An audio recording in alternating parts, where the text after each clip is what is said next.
শিশুকন্যা সহ 12 দিন থেকে নিখোঁজ এক গৃহবধূ। হন্যে হয়ে স্ত্রী ও সন্তানকে খুঁজছেন স্বামী। বাড়িতে আরো 2 সন্তান রয়েছে মায়ের অপেক্ষায়। রাজগঞ্জ ব্লকের আমবাড়ি এলাকার ঘটনা। আমবাড়ি ফাঁড়িতে নিখোঁজ সংক্রান্ত অভিযোগ দায়ের করেছেন ওই মহিলার স্বামী। জানা গিয়েছে, আমবাড়ি ব্যারেজ এলাকায় বাড়ি রানা দাসের। পেশায় তিনি দিনমজুর। তার স্ত্রী ও 3 সন্তান রয়েছে। সরস্বতী পুজোর আগের দিন থেকে এক সন্তান সহ রানার স্ত্রী নিখোঁজ হয়ে যায়। রানা দাস বলেন, গত 13ই ফেব্রুয়ারি সকালে তিনি প্রতিদিনের মতো কাজে যান।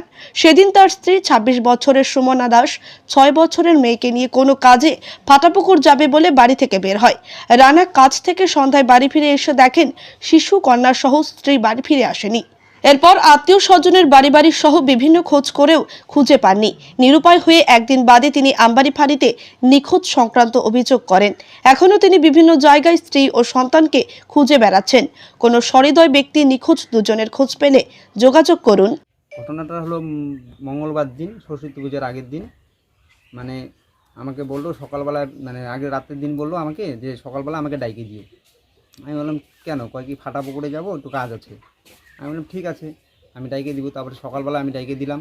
ডাইকে দেওয়ার পরে আমার রান্দাবান্না করলো, আমাকেও খাওয়া টাওয়া দিলো, খাইলাম দিলাম। তারপরে আমি বললাম ঠিক আছে, তুমি তাহলে ফাটা পুকুর যাও, আমি তাহলে অঞ্চলে কাজে যাই। আমি তখন অঞ্চলে কাজ করি। তো অঞ্চলে আমি কাজে চলে গেছি।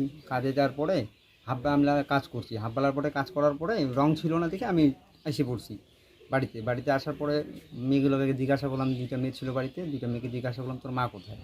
বললো যে মা তো আমাদেরকে বলে গেলো ফাটা পুকুর যাচ্ছি, ঘরটর গুছায় রাখবি, আমি তাড়াতাড়ি আসবো। এই কথা বলে বেরিয়েছি। তারপরের থেকে আর খুঁজে পাচ্ছি না। এফআইআর করেছি থানায়। পুলিশকে জানানো হ্যাঁ, হয়েছে? পুলিশকে জানানো হয়েছে। কোনো মোবাইল টোবাইল নিয়ে যায়নি? মোবাইল তো মনে হয় আছে, মোবাইল তো মনে হয় আছে, কারণ যেহেতু চার্জার নিয়ে গেছে, মোবাইলও আছে। ফোন টোন নেই যে আমি ফোন করি, ফোনটাও লাগে না, বিজি দেখায়, সবসময় বিজি দেখায়। আত্মীয় স্বজন বাড়িতে খোঁজ নিয়েছে? হ্যাঁ, আত্মীয় স্বজন সবার বাড়িতে খোঁজ নিয়েছি, কারো বাড়িতে নেই। আমি চাইছি যে একে খুঁজে যেখান থেকে হোক আমাকে বাইর করে দিয়ে নিলে।